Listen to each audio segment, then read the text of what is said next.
We are so blessed this Shabbat, a chock-full Shabbat. You came here and saw every ritual reading in the history of the Jewish people this Shabbat, okay? But we are so blessed to have Dr. Omer here.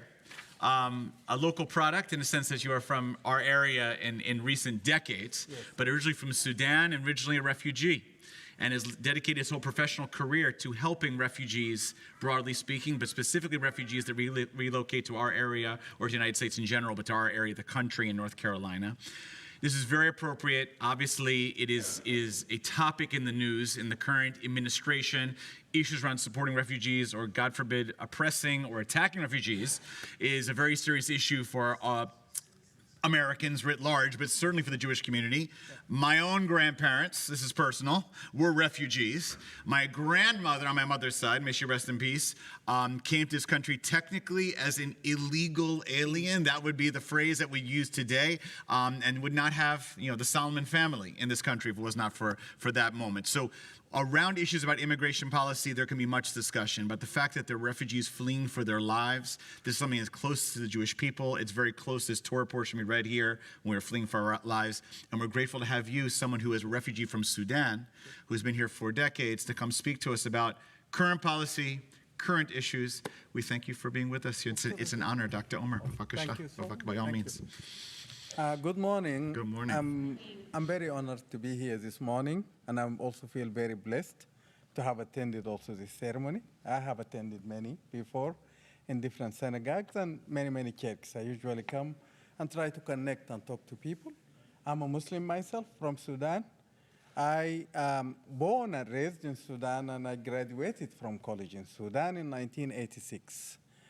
Sudan, for those who don't know, is just south of Egypt. We used to even be one country for a long time with Egypt. And it became, of course, eventually became, after the Ottomans, it became a British colony. In 1956, we got our independence. But even before we fully get our independence, we got already in a civil war in Sudan between North and South Sudan. North, who mostly considered Arab or culturally Arab Muslim, and the South, who predominantly consider themselves non-Arab, non-Muslim, Christians, and other religions. So we've been in war ever since. In 1986, when I graduated, we just had an elected government after we toppled a dictatorship that ruled Sudan and imposed their very strict regulation in Sudan for 16 years. So graduated of college, very young, very optimistic about everything. And we thought we had the best country in the world. We have a basically very young in terms of people country, huge land, all resources, and now we had democracy. So we thought we will be one of the best countries in the world. And with that background, I joined Sudan National TV. And Sudan National TV, at my time, it was only one channel, and another channel that usually for cultural stuff for 2 hours. And it's a government. So that's why it's so important.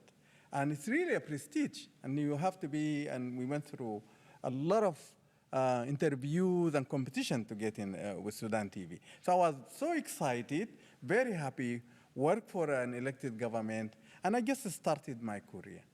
In 1989, we had a coup d'etat by a Muslim group, that's a Muslim Brotherhood, also known as Islamic Direction. And they jumped on power, and of course the first people to basically target are the journalists, and especially what they consider secular. So even if you're Muslim, but not really part of your faction, then you're not their guy. And with that, my problems started. For 18 straight days, I was called to the security every morning. Many people who were called in the building but never came back. We were told to leave and come the next day early in the morning. So we come like from 8 o'clock in the morning until 7 or 8 to be told to leave and come tomorrow. Sudan is a very hot country, if anybody been there, very hot. And also, we just put us in a room, nobody talks to nobody, no food, no drinks for almost 12 hours. And then that continued for 18 days. On the 18 days, I was called in And I was basically faced with a huge folder, as big as this one, with a lot of my work as a journalist. Because I was in Sudan TV, so we had also some weekly programs in which I work as an editor, and I provide some material. So I was faced with that material. I was accused of being a secular, being a supporter of the rebels of Southern Sudan. And that was true, but out of just being just, if we are in one country, we'll have to be equal. If you try to impose a religion that somebody else in your country does not believe in it, and you try to rule those people with that religion, that's not just, that's not fair. So to stand against that doesn't mean you stand against your religion, but you're standing against the injustice that's being served through your religion. So they basically threatened me, and they said, well, this is not acceptable. We are in a new time. If we ever get you again, or if you come here again in this office, he said, in words in Arabic, for any reason, you will never see the light again. And for me, that's the scariest thing ever. So they basically held me from the back of my neck like this with my shirt, took me to the back door. It was a ground floor, but it had steps like that, and pushed me. I was early 20s, or 24, 23, 24. So I ran with my fastest speed ever not to fall on my face. The back of the building is like rocky, dirt. You could imagine in a country like Sudan, it's not well taken care of. So I was lucky I did not fall on my face, and I knew that was serious, and I had to flee. During my TV, working in TV, I work with also organizations as kind of like help them with their communication. A special organization called Concern, and they have a program in Sudan called Concern Project in Sudan. And what they did is they work with the shanty towns and displaced people around the capital to basically help them to provide clean water, but also help them to use solar system. At this time, the solar power was very, very primitive, but they were helping them at least to play their radios, listen to the news, receive public messages, and so on. So they knew, because for 18 days they never saw me, they didn't know what happened to me. I told them what happened, and they said, well, we try to help you, but we don't know if that will be possible. So I gave them my passport for after a lot of, they try and failed many times, I was able to get a visa to get to England. And that was like the biggest relief. So I did not want to risk and take it through the airport. I might be in the no-fly list zone or the list, and they might arrest me from there, especially after those 18 days. I'm sure my name is somewhere, so I didn't want to risk that. And therefore, I went through back roads and taking trucks, lorries, whatever it takes me to Ethiopia. Ethiopia also had a new government, so I was arrested at the borderline. But I came very clear, and I told them, like, look, I am just here because I have a very valuable thing in my passport, and that's a visa to get me out to safety. And that's why I don't want to risk it to try to go through the airport, but I'm here, I mean no harm, and I just want whatever gets me out of here. So that basically worked to my benefit. So they took me, because I was arrested, so they took me to Addis, and I explained to them the same story. They take me through a court, and they basically released me, gave me a week for like a residence to find my way out of the country or to adjust my status in Ethiopia. So I was basically, as I told them, I was just there to get a flight, and I did, and I went to London, and I applied for asylum. That was in 1990. And I was granted asylum. I lived in England for 4 years and then came in the United States in 1995 to join a family. So I came in an immigrant visa. So I always tell my story because it's not unique. It's just almost common to a lot of people, especially young people. I was lucky to have survived, but many people had to go through a lot of difficulties. Persecution, civil war. My country is still, as I'm talking to you right now, we have a civil war inside even our capital, the big cities. We have displaced people. We have about 18 million people either displaced or refugees in neighboring countries. And that's also common in many, many other African countries, whether it's Ethiopia or Somalia, In Asia as well, it's very common. So today, according to the UNHCR, that's the High Commissioner for Refugees, there is 114 million people around the world are displaced outside of their natural habitat, of their homes. So about 35 million of them are refugees. And a refugee and a displaced person, the only difference is if they cross their borderline. So if you're Ethiopian coming into Sudan, you become a refugee. But if you just stay at the border inside the country, you're still displaced. That's very common. We saw in Darfur, we have millions of people. Some of them crossed to Chad, but so many of them stayed inside the country.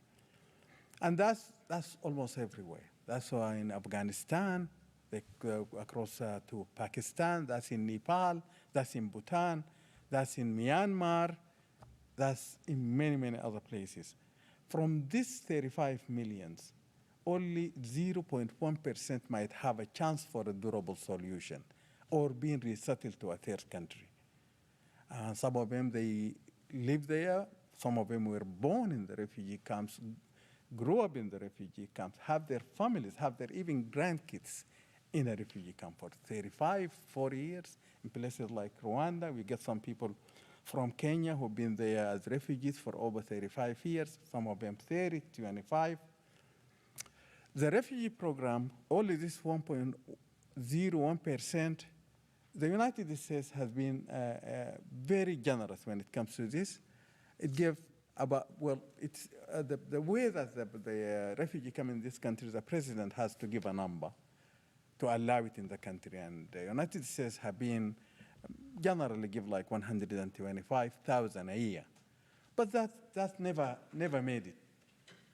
Usually we end up like having 60, 55, 70. Last year, we hit the mark of 100,000, and that was highly celebrated because after 4 years of basically denying refugees coming in the country and a lot of bans in travel for different countries, then the Biden administration came and kind of like tried to revive the refugee program again. But it took time for it to kind of like go back to normal.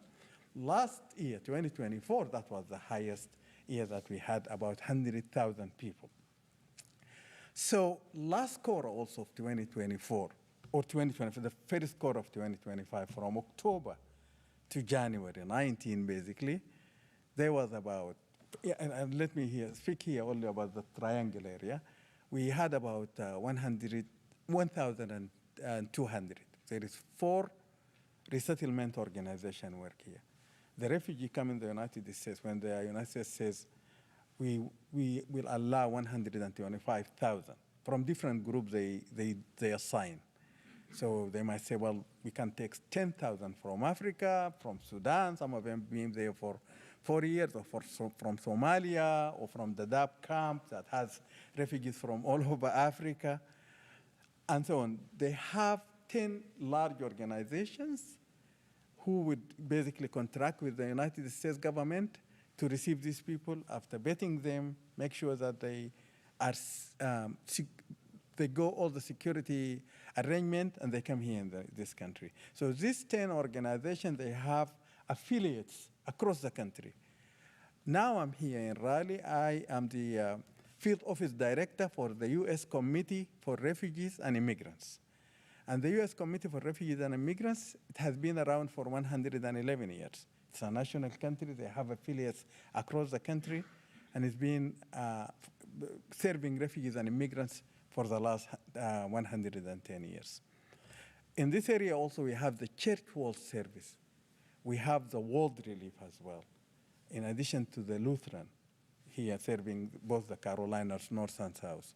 So the 4 organizations who are here, we kind of like coordinate and put our resources together basically to serve refugees. So when the refugees come here, we basically help them to settle.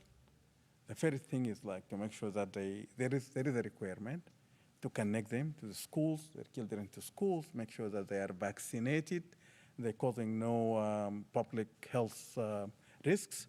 And we soon start working with them to find employment, because the program essence here is self-sufficiency and resilience. So then we push them really hard to work and start to kind of take care of themselves. And the average usually of people standing on their feet and start to take care of their own lives is about 4 to 6 months. People are eager to work when they come here. Some of them, they stayed or camped or basically shipped or, well, stored in these camps, sorry to say that word. For 30 years, some of them, they are not even allowed to have a back garden. They must not work, they must not farm, they basically depend on the international organization. So that has been working in this country, not the greatest program, but one of the best in the world. And they're out of responsibility. And the United States is not a small country, it's not a weak country. It has responsibilities across the world, so it's been helping. But something changed. And since January 19th of 2025, this year, these programs are suspended. So the refugee program is suspended. Other visa programs, something called private corps, which is the American citizen who can sponsor refugee families to come in the country, also suspended. Any other visa basically is suspended. And we got what they call it, no work order, and that's immediate. So on the 19th. But we had already, we have people who've been here, we brought them here basically, and they've been here, some of them 1 month, some of them less than that, some of them 2 months, 90 days. They're in the middle of the process. But we get stuck. We cannot help them. And also there is no resources coming into us. We laid our staff. May 7th, we lost 75% of our staff. Lutheran Family did the same. World Service did the same. Church World Service did the same. Well, thankful for the community. They've been stepping up. They're doing their best. But of course, they cannot just substitute federal program. They cannot substitute state's program. The state's program is still trickling and helping. Again, this program is really self-sufficient. It does not depend on hands out all the time. But if somebody came here with a family, they don't speak English, they don't even know to go to connect to a doctor or find where the jobs are, or they don't have a car, 99% of the time they don't speak English. They would need this help for the first few months. So now that's why our discussion and our reach out is about this. It's like, okay, we understand policies could change. There is some issues need to be fixed. But I think they need to be also done with passion, done gradually, and understanding. I'm saying this because now we have people who come here legally in the country, but we don't have resources to help them. We reduced our staff. Social services, they come to them with say, for example, with an I-94, not a passport, not a social security like any American, and they look at it and they say, we don't even know what is it. I mean, not all the DSS, some of them are trained, but many, they don't. So what is I-94? What is this? It's just a paper. I don't understand what does that mean.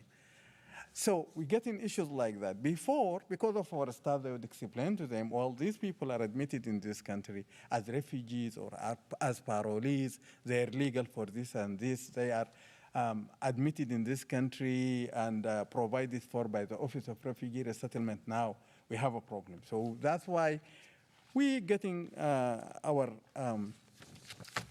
volunteers, as we train them as much as possible to go and be advocates, but also educators to kind of explain to officials like why these people have these documents or why they don't have an employment authorization card yet, but they are legal to work in this country. So this is a kind of challenges now we've been going through. We've been putting it as like, okay, let us have some cross education because there is some new laws.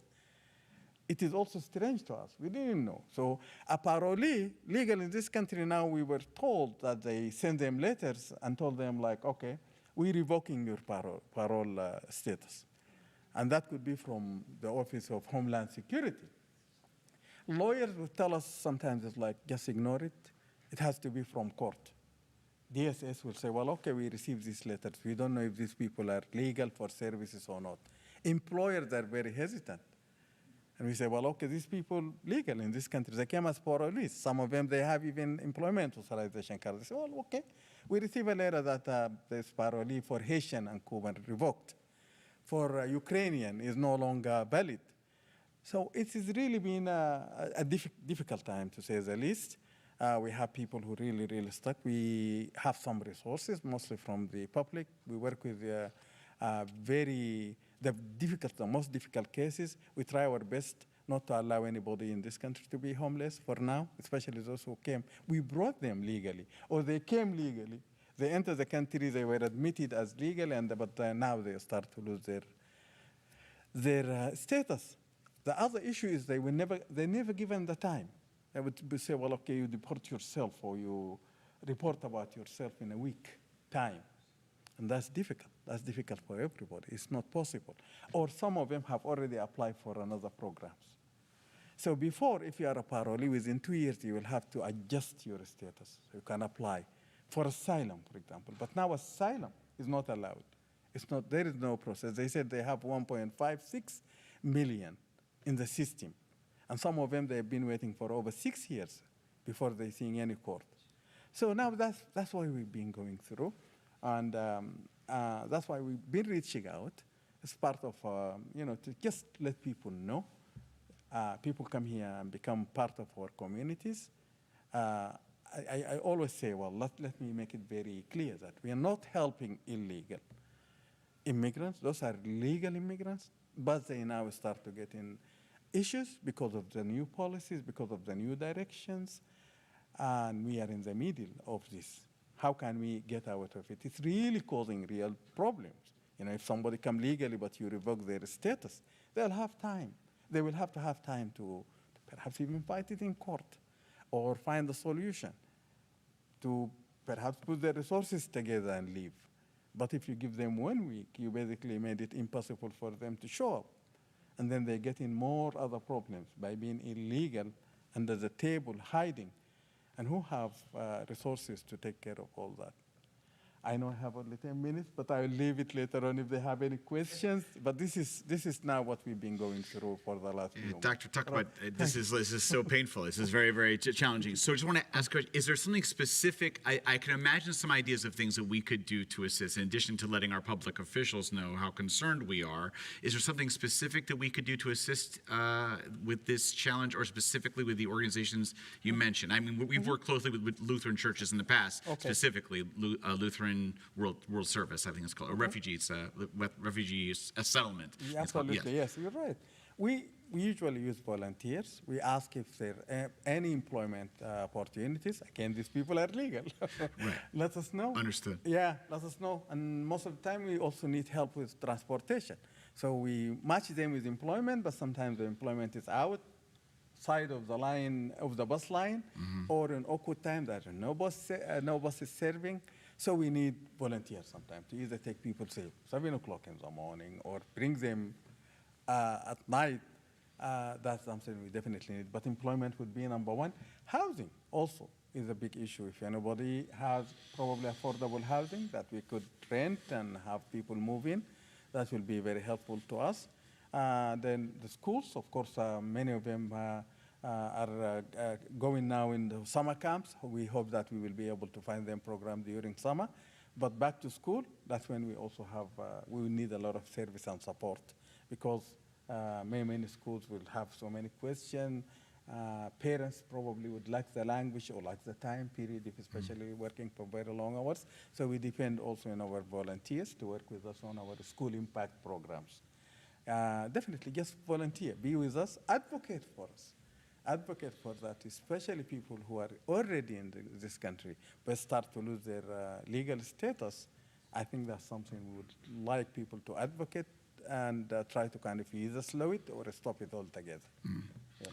So, Dr. So you will be staying here for our lunch afterwards and spending some time. Yes. Also, Deborah Goldstein, head of our Social Action Committee, will help make sure your contact information is given. Yes. So opportunities for volunteerism and for advocacy. Yes. And absolutely, we are with you 100%. It's kind of shocking, even though I think I knew some of this, just to hear you tell it right here in our shtetl, our neighborhood here, this is happening, is devastating. It's and as you stated, people already legal who were already admitted to the United States, who are stuck in this limbo, it's almost unfathomable. Absolutely. So, but thank you for sharing it with us, even though painful, and certainly we are holding you in our hearts, but also in our actions, and we're going to continue. So we thank you for coming here with us today. Absolutely, Thank Rabbi. you. Thank you so much. Absolutely. Thank you so much. Thank you so much, my friend. Thank you.